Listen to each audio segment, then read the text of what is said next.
Olá pessoal, eu sou o professor Diniz e hoje eu vou mostrar para vocês o que é a corrente elétrica. Antes a gente vai falar lá da estrutura da matéria, ou seja, tudo que você pensa que existe no mundo, ele é formado por átomos, correto? Então seja líquido, gasoso ou sólido, esse material todo ele é feito por átomos, tá? Milhões e milhões de átomos. E o átomo, o que ele é? Ele nada mais é formado por um núcleo, onde você tem lá cargas elétricas, que são as cargas positivas, os prótons, e as cargas neutras, como diz o nome, são os nêutrons. Esse seria o núcleo. E em volta desse núcleo, rodando aqui em volta deles, a gente tem as cargas negativas, que são os elétrons. Então é como se fosse um sistema do Sol, né? Você tem aqui o Sol, aqui no centro, e os planetas girando ao redor aqui. Perfeito? Pois bem, só que a gente não vai se ater tanto a isso, essa parte de química não. O que é importante para a gente saber é a quantidade de elétrons da última camada. Para a gente da eletrônica, o que vai importar para a gente vai ser sempre a última camada, perfeito? Então, no caso aqui, a gente olhando o átomo, né? Você então tem aqui o núcleo, onde você tem a carga positiva e a carga neutra, que são os prótons e os nêutrons, e você tem várias camadas aqui que compõem os elétrons. No caso aqui, quando você tem um corpo eletricamente neutro, ele está lá paradão, bonitinho e tal, e os elétrons circulando em cada núcleo seu, bonitinho do jeito que está aqui. Aí o que acontece? Você vem e aplica uma força uma energia nesse corpo.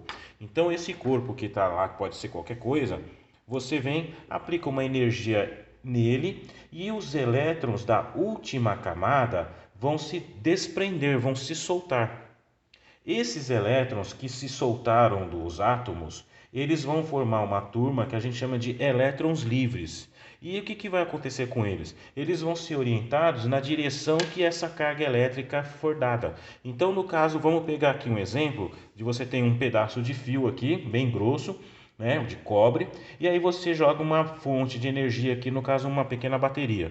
O que vai acontecer? Essa energia que eu estou aplicando ao material cobre, esse pedaço de fio aqui, vai fazer com que os seus elétrons da última camada, apenas os elétrons da última camada, né, vão se desprender, vão se soltar e eles vão ser o que? Atraídos pelo polo positivo da bateria. Ora, se eles estavam aqui e vão se deslocar para cá, você concorda que vai sobrar espaços para a carga negativa da própria bateria também ocupar esse espaço. Então, o que a gente vai ter aqui nesse tipo de circuito? Uma malha fechada. A gente chama isso de circuito fechado, onde os elétrons vão sair do negativo e vão chegar até o positivo. Esse fluxo de elétrons que você tem num circuito fechado, a gente dá o nome de corrente elétrica. Então, a corrente elétrica nada mais é do que um circuito fechado, onde a gente aplica uma energia e essa energia vai deslocar os elétrons, fazendo com que eles circulem, como se fossem carros, né? Você tem uma pista aqui, então você pega naquelas corridas de domingo de Fórmula 1, né? Você fala circuito fechado de Imola. Por que tem esse nome? Porque na verdade os carros eles partem da saída, né? Da largada, e eles chegam até a chegada, ou seja, eles fazem um circuito fechado, da onde eles saíram, da onde eles chegam, é o mesmo lugar. Então, quando houver um circuito fechado e apenas fechado, é que vai ter a circulação desses elétrons, que a gente dá o nome de corrente elétrica. Beleza? Só que agora tem uma observaçãozinha que vocês devem se atentar, né? O que significa na prática é que a verdade, a corrente elétrica, ela, embora seja o fluxo de elétrons, esses elétrons sejam cargas negativas e eles vão sair do menos e vão para o mais, na prática, a corrente elétrica, ela faz o caminho inverso. Então, a gente sempre quando for analisar o circuito, e isso daí é só para você ficar sabendo, o circuito, quando você analisa, você vai fazer com que a corrente elétrica saia do positivo e chegue até o negativo.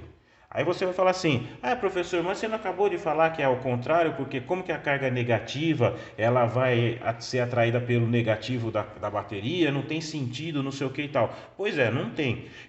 Ninguém sabe explicar isso ao certo, né? Eu acho que o pessoal, quando descobriu isso daí, já era tarde demais, e aí os símbolos já estavam todos voltados para a corrente convencional, e aí o pessoal falou, bom, deixa do jeito que está, né? A gente sabe que a corrente elétrica faz o caminho ao contrário, eu sei disso, você sabe disso e todo mundo sabe disso, mas ninguém adota isso. A gente vai adotar sim, sempre, isso é convencional, tá? De corrente convencional. A gente sempre vai falar que a corrente elétrica sai do positivo e vai para o negativo.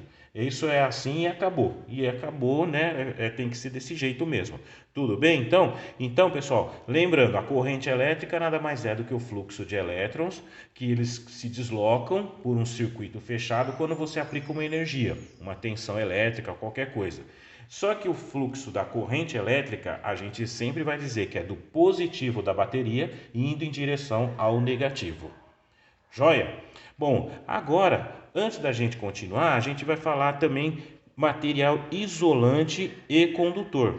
Tem alguns materiais que eles são ótimos condutores de energia elétrica, né? Que são os condutores, os metais, e tem aqueles que não deixam passar energia elétrica, que são os materiais isolantes.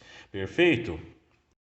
Lembra daquela vez que eu mostrei aqui, né? Você aplica uma energia elétrica em qualquer tipo de material, essa energia elétrica desprende os elétrons da última camada e eles formam um fluxo de elétrons, da qual a gente chama corrente elétrica.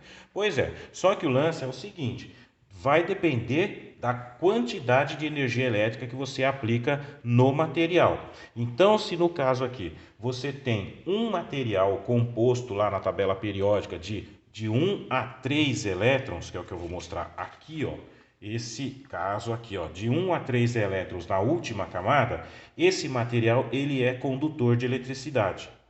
Agora, se ele tiver de 5 a 8 elétrons na última camada, esse material é isolante, ou seja, ele não conduz eletricidade. E se ele tiver 4 elétrons, que é um caso atípico, né, que a gente vai aprender mais para frente, a gente fala que ele é semicondutor, ou seja, dependendo do jeito que a gente faz com ele, ou ele conduz eletricidade ou ele não conduz. Tá? Mas esse é um caso à parte. O que você tem que saber hoje é o material isolante e o condutor.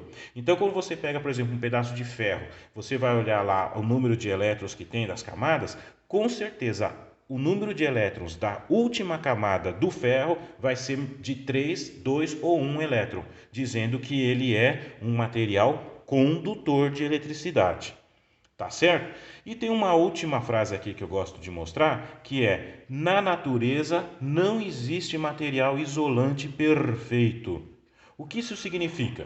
Significa que não é porque aquele material é isolante que ele nunca vai transmitir eletricidade, nunca vai conduzir eletricidade, né? Por quê? Porque vai depender da quantidade de energia que você joga nesse material. Se a gente sabe aqui que, se, por exemplo, de 1 a 3 elétrons, por que ele é condutor? Porque os últimos elétrons da camada eles estão fracamente atraídos pelo núcleo.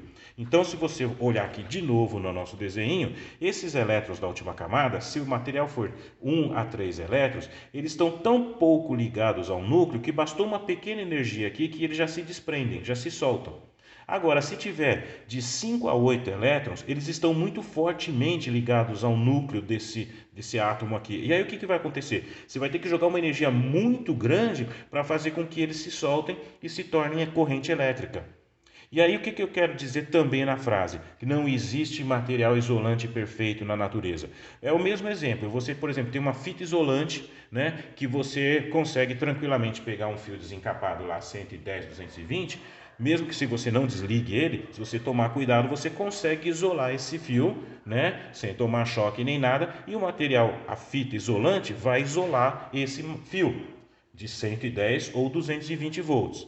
Agora, não adianta nada eu chegar para você e falar, agora você vai lá, sobe no poste, aqueles últimos fios lá de cima, vai lá e isola eles com a mesma fita isolante. Né? Você nem chega, você chegou perto, já pipoca você, fita isolante e tudo. Por quê? Porque lá são 13.800 volts.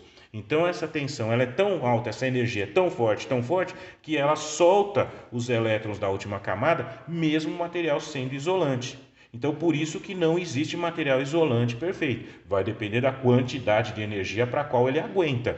Se ele é um material isolante para até 5.000 volts, ele vai segurar bonito, não vai conduzir eletricidade e você não vai tomar choque. Agora, se ele não for preparado para isso, com certeza ele vai se tornar um material tão condutor quanto um pedaço de ferro. E aí você já viu, né? Vai tomar choque, sim, senhor. Beleza? Bom, pessoal, e para ilustrar essa aula aqui, eu fiz um circuitinho que vai demonstrar direitinho o que seria a passagem de corrente elétrica mais o que é material isolante e condutor. Você tem aqui, ó, do teu lado aqui as baterias, que são as pilhas, né, que representa a energia elétrica. E aqui você tem a fiação passando por essa lampadinha aqui, da qual você vai ter um que a gente chama de circuito fechado. Então observa que agora, ó, os dois contatos aqui, eles estão afastados. Então, ou seja, o circuito está aberto. Quando o circuito está aberto, você pode até ter a energia disponível aqui, mas se não tiver o caminho fechado, não vai circular corrente elétrica, que vai do positivo para o negativo e acender a lâmpada. Se eu fechar o circuito, como eu estou fechando agora, olha o que vai acontecer. Beleza? A lâmpada vai acender. Então, por quê? Porque você tem um circuito fechado, da qual você está jogando uma energia aqui na fiação, né, onde os elétrons do cobre vão fazer se desprender do núcleo, circular bonitinho e acender essa lâmpada. Então isso aí é um circuito fechado da qual existe corrente elétrica. Lembrando, né, corrente elétrica ela é dada em amperes, tá bom? E agora a gente vai ver o que é material condutor e isolante. Então o que eu vou fazer aqui? Eu vou pegar aqui, por exemplo, vou pegar um prego, né, de metal, e eu vou colocar entre os contatos que estão aqui. Então eu venho para prender um aqui num ponto e outro no outro. O que vai acontecer? Vai fechar o circuito. O prego é um material condutor, porque ele é metal, né? Com certeza os números de elétrons da sua última camada é de 3 para baixo, então ele tem uma pequena energia que jogando nele, ele já desprende os elétrons e fecha o circuito fazendo a corrente, a lâmpada acender. Então esse é um exemplo de um material condutor. Agora, outro exemplo, né? Eu tenho aqui um pedaço de plástico, da tampa da caneta mesmo. Eu prendo uma aqui e eu prendo outra aqui. Vou colocar mais perto para segurar. Mas olha só, mesmo estando um pertinho do outro, essa parte do plástico aqui, ó, o seu número de elétrons da última camada deve ser de 5 a 8 elétrons, estão fortemente ligados ao núcleo da caneta, então o que vai acontecer? Essa energia que está aqui não é o suficientemente forte para desprender os elétrons da última camada do plástico.